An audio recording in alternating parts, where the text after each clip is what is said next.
महाराज जी का तिरोभाव उत्सव ओरछा में मनाया जाता है और आविर्भाव उत्सव मलुकपीठ में मनाया जाता है। दो उत्सव, एक आविर्भाव तिरोभाव। तो प्रिया प्रीतम मिलन महोत्सव ओरछा में मनाया जाता है और आविर्भाव महोत्सव यहाँ। तो हमको ओरछा पहुंचना था, उसके पहले एक संत के आग्रह पर हम गए थे। सवाई माधोपुर के निकट है खंडार, एक जगह तहसील है खंडार। वो भक्तमाल का गांव है। वो भक्त अंगद सिंह जी महाराज वहीं के थे, जिनके बारे में लिखा है अभिलाष भक्त अंगद को पुरुषोत्तम पूरन कियो। 5 2 शतकोश ते हरि हीरा ले उर धर्यो, अभिलाष भक्त अंगद को पुरुषोत्तम पूरन कर्यो।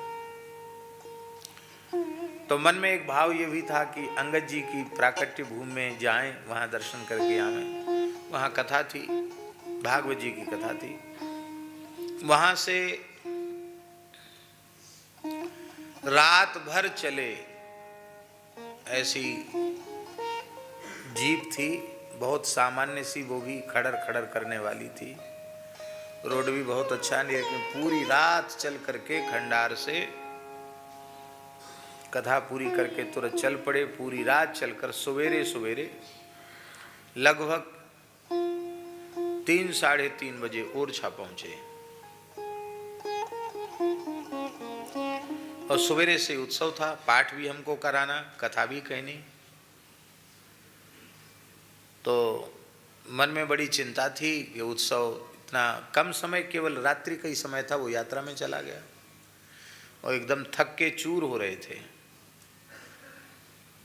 तो मन में आया एक तो कि अब समय हो गया तो स्नान संध्या कर लें, फिर आए नहीं 2 घंटे कम से कम विश्राम कर लें, क्योंकि फिर पाठ और सब उसमें सेवा करनी है। तो मन में सोच रहे थे कि हम क्या कहें भक्तमाल जी में। तो जैसे ही सोए, थके हुए थे तो नींद आ गई। तो एक विचित्र स्वप्न हुआ। उस स्वप्न में बड़ा दिव्य महल है और बड़ी सुंदर शोभा है, बहुत सुंदर हरियाली है, लता पता वृक्ष फूल खिल रहे हैं और बहुत ही अतीव सुंदर महल है। और उस महल में अनेक महापुरुष विराजे हैं। जो शरीर में नहीं थे वे सब माने विद्यमान नहीं थे धरती पर, वो सब के सब विराजमान थे। उनमें पूज्य श्री गिरिराज जी वाले पंडित जी महाराज, पंडित श्री भक्तमाली जी महाराज, पूज्य पाद श्री उड़िया बाबा जी महाराज और अनेक महापुरुष, पूज्य श्री प्रभुदत्त ब्रह्मचारी जी महाराज,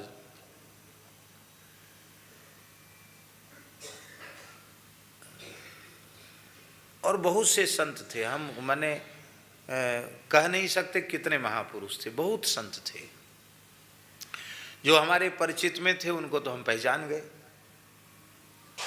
पर जो परिचय, जैसे उड़िया बाबा का चित्र देखा हमने, उनका प्रत्यक्ष दर्शन नहीं किया, लेकिन स्वरूप देख के समझ में आया कि उड़िया बाबा हैं। और वहाँ पूज्य गुरुदेव श्री भक्तमाली जी भी एक आसन पर, सबके अलग अलग आसन थे, एक आसन पर महाराज जी भी बैठे थे। अब पूरा जैसे ये हॉल है, ये तो बहुत छोटा है, बहुत बड़ा भवन था और पूरा दिव्य संतों से खचाखच भरा हुआ था। हमारी दृष्टि नहीं गई, हो सकता है कि श्री तुलसीदास जी, सूरदास जी, कबीरदास जी भी वहीं हों, लेकिन मेरी दृष्टि नहीं गई। कुछ संत माताएं भी थी। वो सब महात्मा, मने एक प्रकार से भक्तमाल के भक्त ही वहां सब विराजे थे, ऐसा समझो। महाराज जी विराजे थे और ऐसा ही एक व्यासपीठ लगा था। तो सब बैठकर प्रतीक्षा कर रहे थे कि आज कोई कथा कहने आवेंगे तो कथा सुनेंगे। तो उसी बीच में एक महापुरुष पधारे। जिनके शरीर का रंग, जिसको गेहुआ जैसा रंग कहें, जैसे अनिल जी, अतुल जी बैठे हैं सामने, इसी रंग का शरीर था। खूब ऊंचे लंबे भद्र थे और चौड़ी किनार की सफ़ेद धोती पहने हुए, लांग लगा के, और एक उपरना ओढ़े हुए, और नेत्र इतने बड़े बड़े नेत्र, बड़े बड़े नेत्र, बड़ा दिव्य स्वरूप उनका, श्याम वर्ण, हल्का श्याम वर्ण, गेहुआ। तो जैसे ही वे महापुरुष आए तो महाराज जी के पास आए। महाराज जी ने देखते ही उनको दंडवत किया, प्रणाम किया, और महाराज जी को उन्होंने भी किया। हम अपने मन में सोचने लगे कि ये गृहस्थ ब्राह्मण को महाराज जी, कोई पंडित जी हैं गृहस्थ, इनको महाराज जी चरणों में मस्तक रख के प्रणाम क्यों करो, ये भी प्रणाम कर रहे हैं सिर रख के, ये हम सोचने लगे। हम महाराज जी को प्रणाम करके खड़े थे, तो महाराज जी ने प्रणाम करके मेरी ओर देखा और मुस्कुराकर कहा कि अरे तुम खड़े हो, ये श्री गदाधर भट्ट जी हैं, ये श्री गदाधर भट्ट जी हैं, इनके चरणों में प्रणाम करो। तो खूब लंबे थे, मतलब हम समझते हैं 6 साढ़े 6 फीट के होंगे, बड़ा दिव्य स्वरूप। मैंने उनके चरणों में सिर रख के प्रणाम किया और मुस्कुराकर बड़े बड़े नेत्रों से मेरी ओर देखा और व्यास पीठ पर विराज गए। महाराज जी बोले आज इस कथा इन्हीं को कहनी है और हमसे बोले कि तुम अपने मन में चिंता कर रहे हो कि गुरु जी के, महाराज के उत्सव में क्या सुनाएंगे, तो गदाधर भट्ट जी तो हम सबको भगवान की कथा सुनाएंगे और तुम हमको उत्सव में गदाधर भट्ट जी का चरित्र सुनाओ। अनुमान है सवेरे हम 6 बजे करीब उठे होंगे, उसी समय का ही गदाधर भट्ट जी का चरित्र सुनाओ। फिर उस बार हमने गदाधर भट्ट जी का ही चरित्र 3-4 दिन 5 दिन में गदाधर भट्ट जी का ही चरित्र ओरछा में सुनाया था। तो आज मन में ये भी आया कि गदाधर भट्ट जी का चरित्र सुनाए, पर जो कुछ भगवत प्रेरणा से कहेंगे आज कुछ चर्चा करके, और फिर आज बधाई होनी है।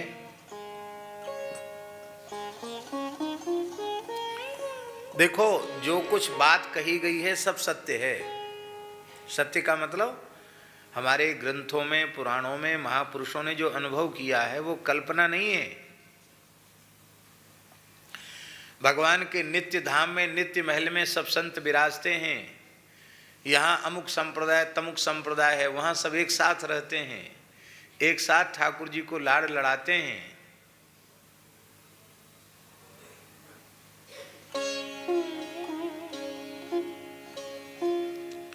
इसलिए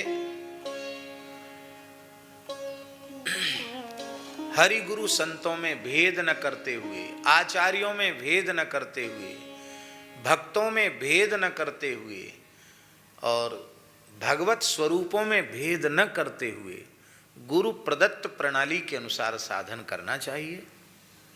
अपने इष्ट को, आराध्य को सब में देखना चाहिए और उस पद्धति से चलकर जब जीव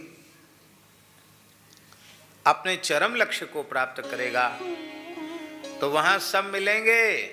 पंडित जी भी वहीं मिलेंगे, गुरु जी भी वहीं मिलेंगे। श्री तुलसीदास जी, सूरदास जी, कबीरदास जी, मीराबाई, नामदेव जी, श्री महाप्रभु जी, सब वहीं मिलेंगे। एक ही जगह सब मिलने वाले हैं। बस किसी भी पद्धति से ऐसा सौभाग्य प्राप्त कर लो कि यह शरीर अंतिम शरीर हो, यह जन्म अंतिम जन्म हो और मृत्यु के क्षण में भगवत स्मृति को छोड़कर दूसरी स्मृति न हो। ये तभी होगा जब हमारा शरीर संसार से राग समाप्त हो जाएगा, भगवान में प्रेम होगा। कष्ट के क्षण में, दुख के क्षण में जो अत्यंत प्रिय होता है उसकी स्मृति होती है। तो भगवान, संत, गुरु हमको प्यारे लगेंगे तो उनकी स्मृति हमें आ जाएगी। बोलो भक्त वत्सल भगवान की जय।